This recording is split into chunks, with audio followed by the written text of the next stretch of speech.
Mahoro mwese turabashuje mu izina ry'Umwami Yesu Kristo. Tubaye ikaze cyane muri uyu mwanya kongera kandi kuganira ijambo ry'Imana. Uwo muvugana ni Pastor Nkomezi. Tubaye ikaze cyane muri uyu mwanya mwiza twongere dusangira ijambo ry'Imana icumwuka yampaye kuganiriza namwe uyu munsi wa none abadukurikira. Imana ibaha umugisha mwinshi cyane.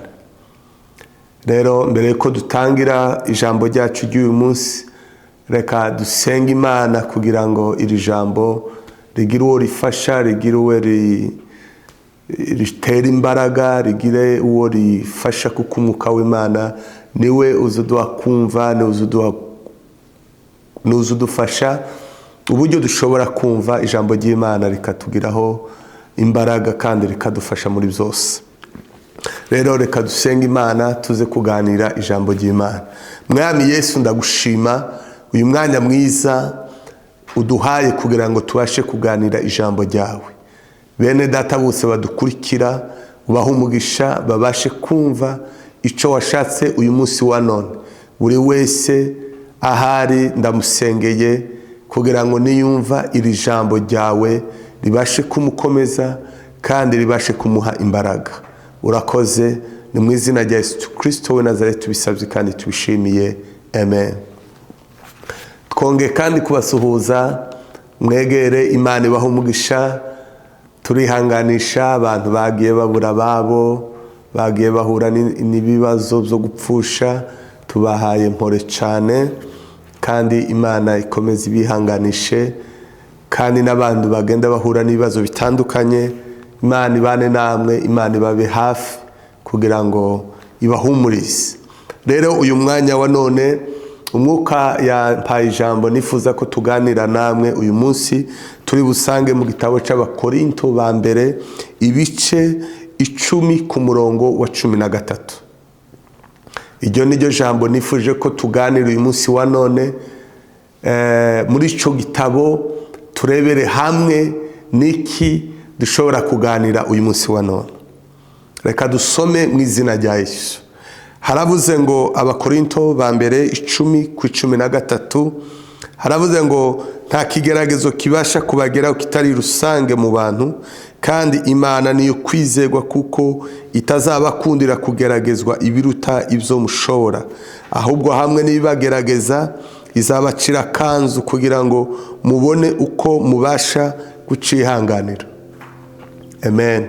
Uyu munsi wa none tugiye kuganira ijambo rivuga ngo gukomera mu bihe wawucamo, mu bihe byo kugeragezwa.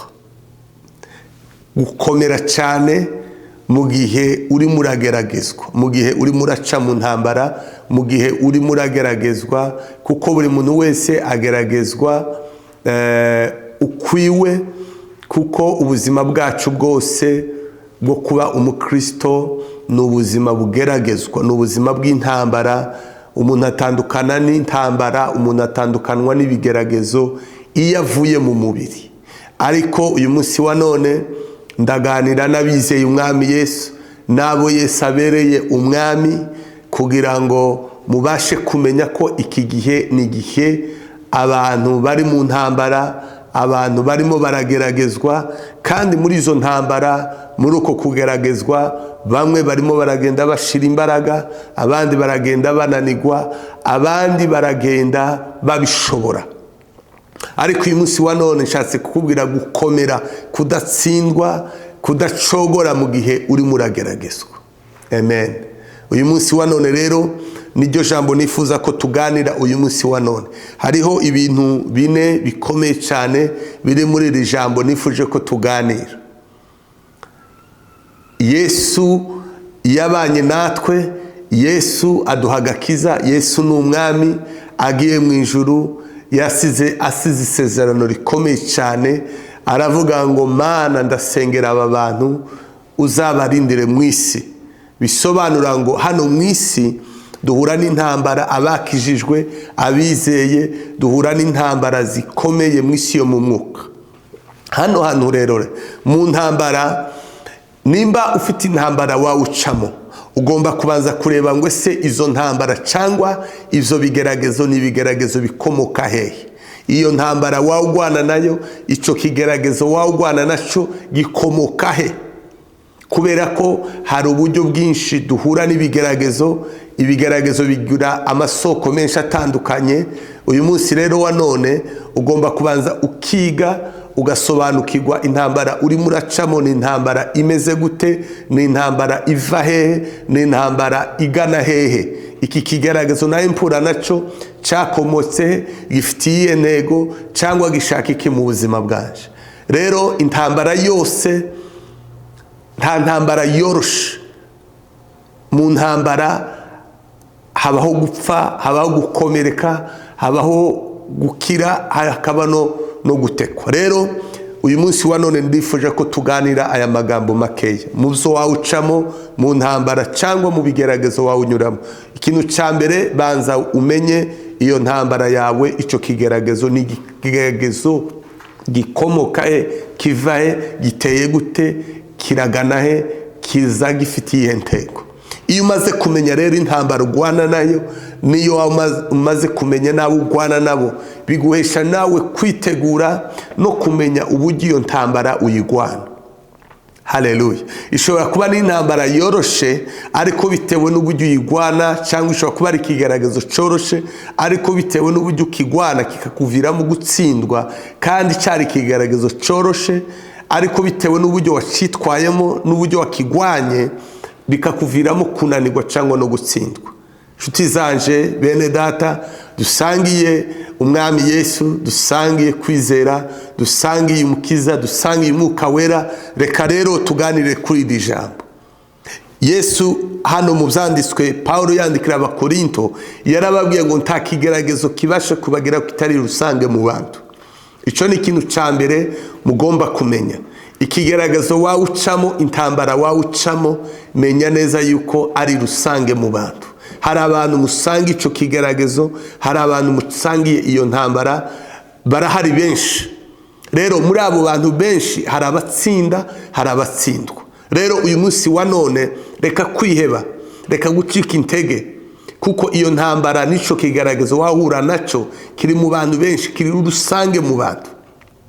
Rero tugomba gutsindwa, ugomba gukomera mu batsinda, nawe ugomba kumva ko ugomba kuba mu batsinda.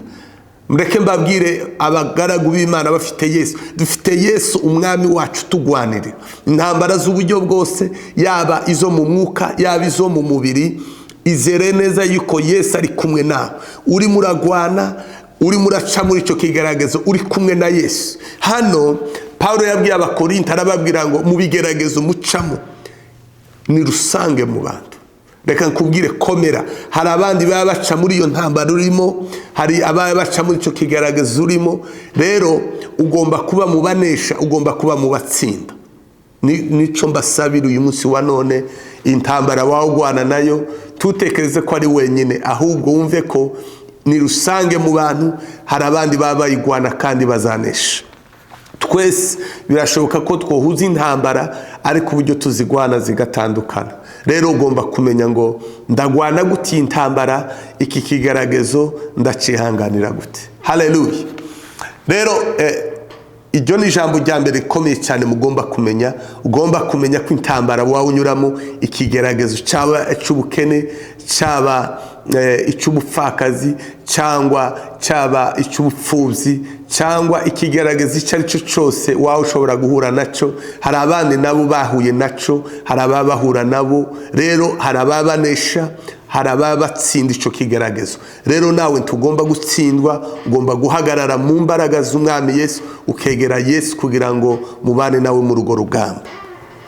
Hari ibigeragezo, intambara ziva hano hatandukanye henshi.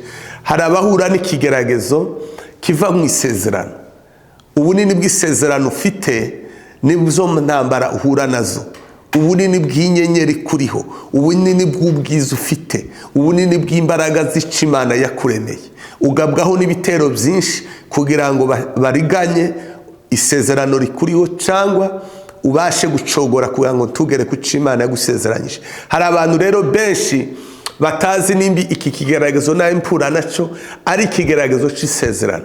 Mwibuke kuko Yosefu ubuzima bwose yaciyemo bwo kwangwa na bene se no kugurishwa no gutabwa mu bwobo no kuja kwa Potifari no kuja muri gereza, ntabwo cari ikigeragezo kiva kuri Satani, ahubwo cari ikigeragezo c'isezerano.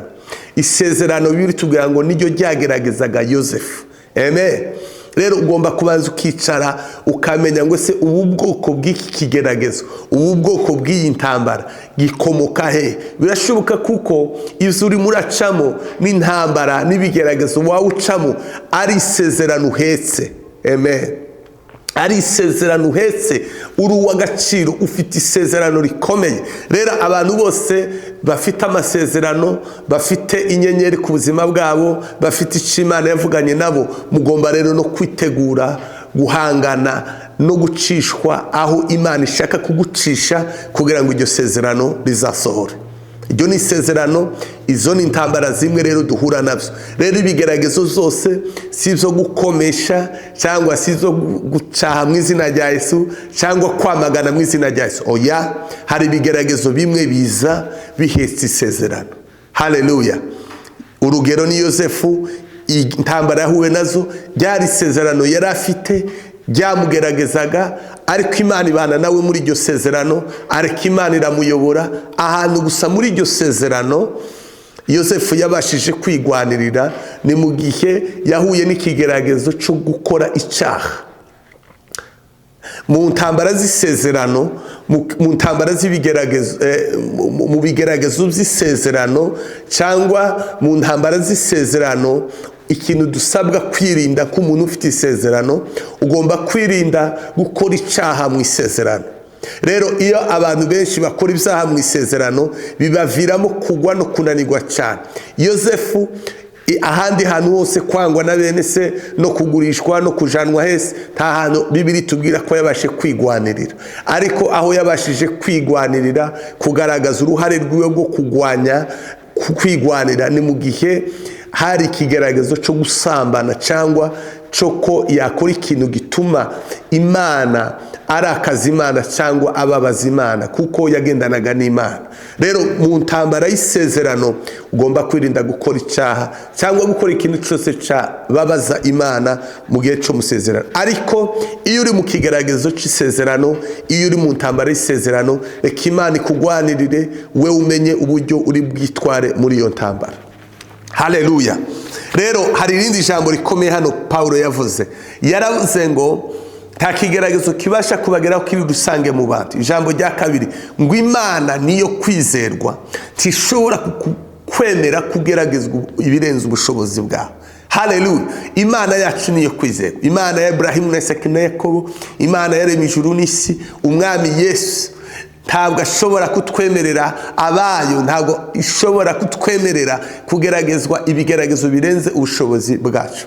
Senga niga iryo jambo, mwuka yanyigishe kuko komezi ikigaragazo cyose kizaza ku buzima bwawe uzamenye ko muri wewe ufite ubushobozi buri hejuru ico kigaragazo. Gusa kwimenya no kumenya imbaraga zikurimo, kumenya imbaraga z'Imana zikurimo, kumenya Yesu icyo cyo mu buzima bwawe, nukuvuga ngo iyo turi kumwe na Yesu, iyo dufite imbaraga z'Imana, nukuvuga ngo tubasha kwishira mahejuru ico kigaragazo, dubasha guhagarara tukanesha ico kigeragezo. Aho hantu rero niho hari ahantu hakomeye cyane, kubera ko abantu batazi imbaraga z'Imana zibatuyemo, batazi imbaraga z'agakiza, batazi ubushobozi bw'umwami Yesu buri mu buzima bwabo, bituma rero ibigeragezo iyo bije mu buzima bwabo babirebera mu mubiri, none bikabaviramo kugira ubwoba no gutsindwa. Ariko intambara zose z'abakristo mugomba kuzirebera mu mwuka kandi mukazigwanira mu mwuka. Igihe rero ntabwo Imana ishobora kukwemerera ko ugeragezwa ikigeragezo kirenze ubushobozi bwacu kwizera kwawe. Bivuga ngo intambara wawe ucamo mwene data, ikigeragezo wawe ucamo mwene data, menya imbaraga z'Imana zikurimo. Biratuvuga ngo titwahawe umwuka w'ubwoba, titwahawe umwuka w'integenke, umwuka w'Imana uri muri twe n'umwuka w'imbaraga. Mwibuke Elisa abwira Gehazi, aramubwira ngo uri muri twararo turi muri bo. Izere kuko Imana wizeye, izere imbaraga z'umwami Yesu kurimo ko zirenze zirenze ico kigeragezo wahurana mu naco, uciyanganire kandi ubashe kukinesha. Haleluya. Hari n'intambara ikigeragezo gikomoka muri Yakobo igice ca mbere muhasomye havuga uburyo ngo nimugubwa gitumo nibagerageza bitari bimwe. Amen. Bisobanura ngo tugeragezwa n'ibigeragezo bitari bimwe, ni byinshi kandi bidutunguye. Yavuze ngo ivyo bigeragezo ngo nibyo kwizera kwanyu. Hari igihe duhura n'ibigeragezo Imana ishaka kudukuza, Imana ishaka kutuzamura, Imana ishaka gukuza kwizera kwacu. Abantu benshi banga kugeragezwa, abantu benshi banga guca muri teste y'Imana, bikabaviramo kugwa no kudakura mu gakiza no kudakura mu kwizera. Ariko igihe cyose Imana izakenera gukura mu kwizera, igihe cyose Imana izakenera ngo igukuze mu kwizera, izagucisha mu bigeragezo biguhesha kwizera. Gusa ho yaravuze ngo mureke kwiyangana gusoze umurimo wako. Mu kugeragezwa ko kwizera hazakora intwaro yo kwihangana. Amen. Hazakora intwaro yo kwihangana. Abantu benshi rero kwihangana ntibagufite kubera ko batazi iyo ntambara ubwoko bwayo. Haleluya.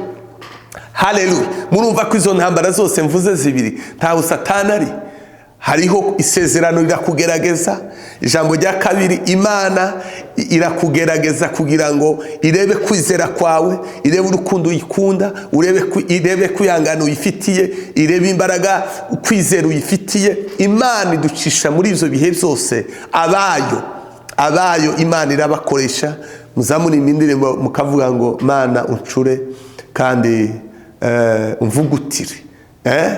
Mana ucure kandi gucura kw'Imana, kuvuguta kw'Imana.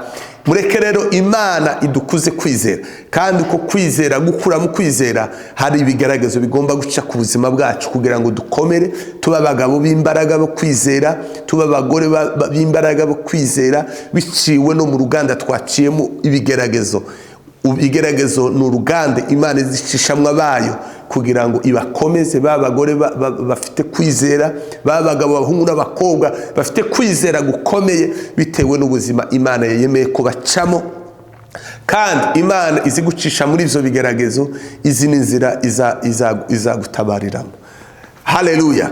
Ikindi ca kabiri yavuze, ca gatatu, ngo yavuze ngo mu bibagerageza byose ngo Imana izabacira kanzu. Dore Imana iziya yemera ko hari ibyo ibitugeraho, ariko yaciye yamenye n'uburyo izaducira kanzu kugira ngo tubashe kwihanganira ico kigeragezo. Urugero, Abanyisiraheli Imana yabacishije mu nzira y'ubutayu, ariko Imana yari izi uko izagenda ibahurutse ikabageza mu gihugu c'amasezerano. Imana yabacishije ku nyanja itukura nta nzira. Imana iyo yari izi ko muri iyo nyanja izabacira inzira yo guca muri iyo nyanja. Haleluya. Imana rero mu bitugerageza byose Imana iziducira kanzu, Imana iziducira inzira, Imana iziducira inzira yo kugira ngo tubashe kunyuramo kwihangana. Dore nshuti zanje, haleluya, mu ntambara wawucamo, mu bigeragezo wawucamo, tegereza Imana, egera Imana, yoboza Imana inzira, hamagara Imana, egera Imana. Imana izagucira kanzu. Reka gucika intege, reka ubwoba. Abanyabwoba n'abatizera Imana ntabwo ibishimira, baza batera Imana umugongo. Abantu benshi muri iki gihe barananiwe, bararambiwe, benshi barimo barava mu byizegwa. Abagabo bari bakomeye mu Mana, abagore bari bakomeye mu Mana, abasore, abakozi b'Imana, abantu bari bizewe, ubu nyine kabaragenda bava mu byizegwa. Kubera iki? Umuntu wese afite intambara ye. Hagarara mu mwanya wawe, hagarara hamwe n'Imana yaguhamagaye, unesha urwo rugamba. Haleluya.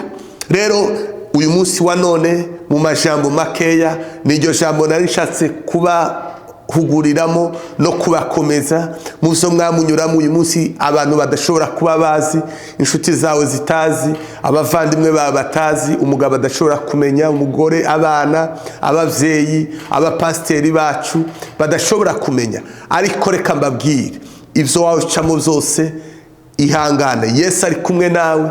menya neza yuko ibyo urimo uracamo Yesu ari kumwe nawe. Hagarara mu mwanya wawe, ntutsindwe, ntiwemere gutsindwa.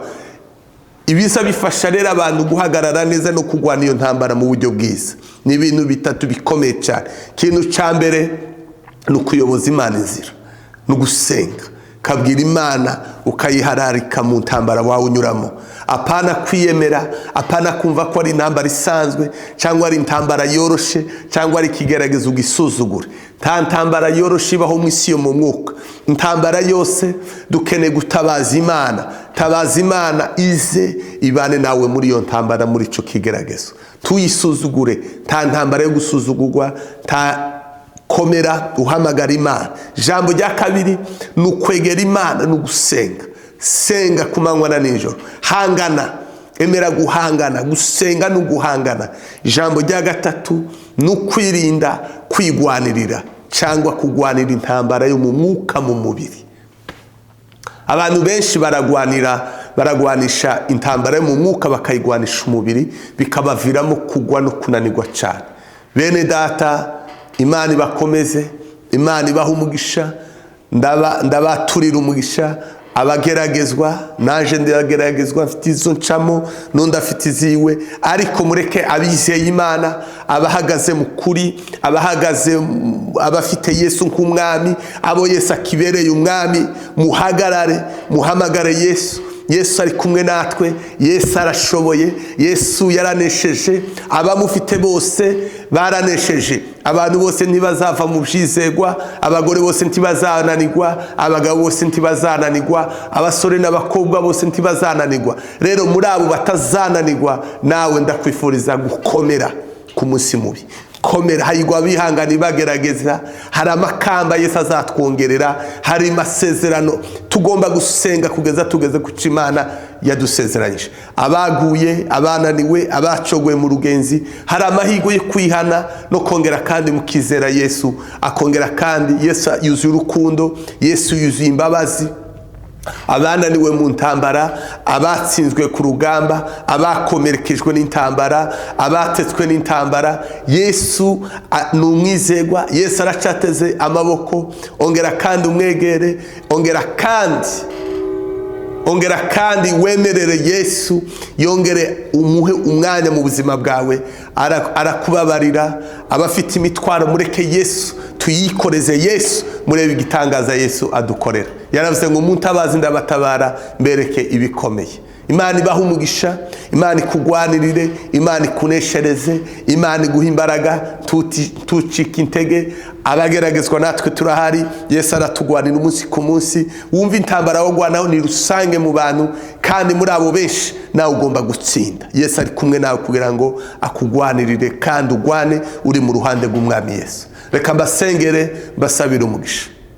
Mana nyirubihe, Mana y'imbaraga n'ubushobozi, ndagushimiye kuri bene data bose turi kumwe nabo bategerera ino jambo. Abageragezwa, abari mu ntambara, abapapa, abamama, abahungu n'abakobwa, imiryango, abafite ibibazo bitandukanye, abageragezwa, Mana ndabasengeye, ubashoboze, ubaha imbaraga, be kunanirwa, be gutsindwa mu izina rya Yesu. Waduhaye imbaraga, urubuhungiro bwacu, urubwugamo bwacu, urubuhungiro bwacu, uri gitare gikomeye twubatseho Mana. Ndasabira buri muntu wese uri uca mu bigeragezo no mu ntambara, atazi uko abigwana, atazi uko azabinesha, ariko mwami umube hafi, mugwanirire, bakomere mu mbaraga zawe. Turi kumwe nawe, turabatsinze. Waratuneshereje mwami Yesu. Uri imbaraga zacu, narakubonye, nabonye imbaraga zawe. Kugeza n'uyu munsi wa none hari ibyo warayuneshereje, hari ibintu bikomeye bitangaje Mana. Mu isi yo mu mwuka wangwanire kandi ukaneshereza. Ndasengera abageragezwa, abari mu ntambara zo mu isi yo mu mwuka, abageragezwa kugira ngo bashe mu bigirwa Mana, abandi basambane, abandi basenye imiryango, abandi intambara y'ubukene, abapfakazi, imfubyi Mana, abantu barimo baraca mu buzima butandukanye. Ndabasabiye bose, abo bose Mana, abagutabaza ubatabare kandi ubabe hafi. Abawe bari mu kiganza cyawe, abawe ubimane, abawe ubahishe kandi ubagire neza. ndasengera n'abasubiye inyuma, n'abacogoye, n'abatsinzwe mu rugamba, n'abafite ibikomere mu mitima yabo. Mana ndabasengeye ngo ubomore, ubasoboze imbaraga, bizere urukundo rwawe, bizere imbabazi zawe, bongere bihane, bongere bababarigwe, bongere bizere imbabazi zawe, bakugarukire kugira ngo Mana ubabarire. Imbabazi zawe zihora iteka ryose. Reka abagabo n'abagore, abahungu n'abakobwa basubiye inyuma, bakomeretse, bavuye mu byizerwa, wongere kandi ubagaruze ineza yawe n'imbabazi zawe. Ndabasengeye ni mu izina rya Yesu Kristo w'i Nazareti mbisabye kandi mbishimiye, amen. Yesu abaha umugisha kandi Yesu abagirire neza, mukomere kandi muneshe, amen.